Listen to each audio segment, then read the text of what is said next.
This attack on the Kerch Bridge today, just tell it who it is down here, tell us about it, yeah, what we know at the moment.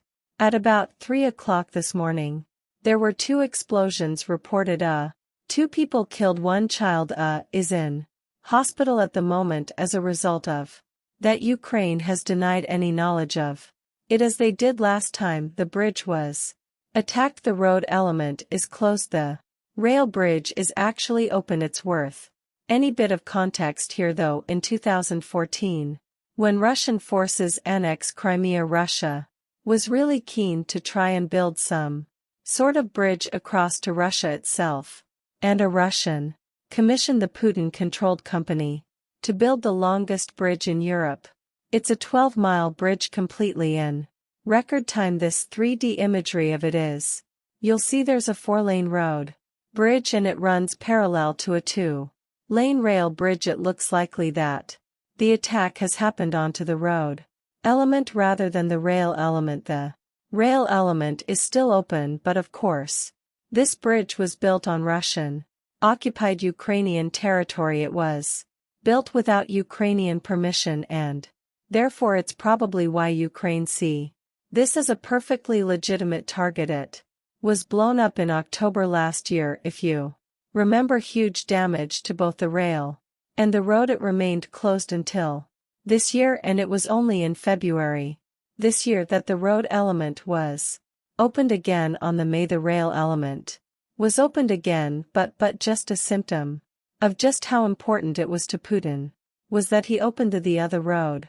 element in May by driving himself in his Mercedes across the bridge. It's a really important link, particularly for Putin. And it's significant because it's a supply line, isn't it? Especially the railway element. It is, because if you look at the ground strategically, the fighting, the Donbas up to the north is very close to the Russian border, but actually Russian forces fighting in southern Ukraine. It's a long way away from Russia. Therefore, for logistics and resupply, it's really important that Russia uses this bridge to supply ammunition, to food, to respite, and everything like that. So, there's 3 reasons why I think it's almost certainly been attacked, one of which it is a vital resupply and Russia will be really keen to get it sorted.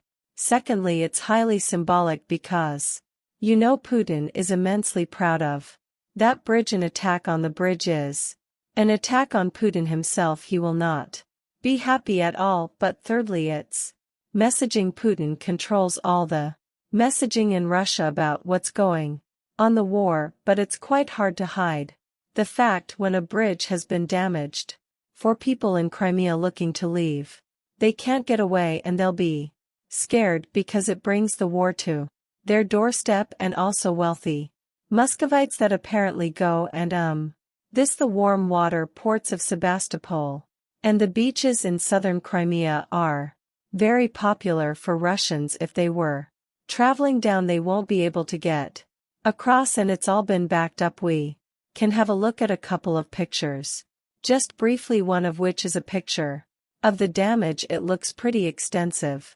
This is one picture, but if you look at a video footage of what happened on the damage done, early reports had suggested this was done by Western supplied Storm Shadow missile stuff like that. But if we freeze frame the video here and have a look at the damage actually being caused, you can see the barricades across the bridge. They haven't been damaged at all, so it's unlikely this was damaged from above. Almost certainly this was a damage from below, and what looks likely it was seaborne drones or something like that caused the explosion. But very much like October, we may never know. That's really interesting, and of course no one has admitted responsibility, no as yet, and may never do so. Of course, talk to me about the grain situation as well. I'm assuming the 2 things aren't linked. As ever with Russia, it's very difficult to know. I mean, the grain deal was struck in 2022, if you recall, the Russian blockade of Odessa, and therefore is how do you get grain out to feed the poorest in the world. Originally the deal was Done, and it was intended to be centered. Every 120 days Russia insisted it was. Only done every 60 days, and actually, that expires tonight. Now part of the reason is Russia claims that the grain wasn't getting the poorest in the world, but the more grain is on the global market, the cheaper the prices, the more it benefits everybody. And I think the key point, jumping forward a bit, because we are a bit short of time, is that actually part of Putin's allies are in Africa. Africa is the poorest countries in the world. They're the ones that will suffer the most as a result of this. So almost certainly this is about Putin getting some of his exports of grain and fertilizer approved without Western sanctions. I'm not entirely he needs Africa's support. I'm not entirely sure we've seen the end of this. Almost certainly a negotiating tactic, yeah, and so it goes on.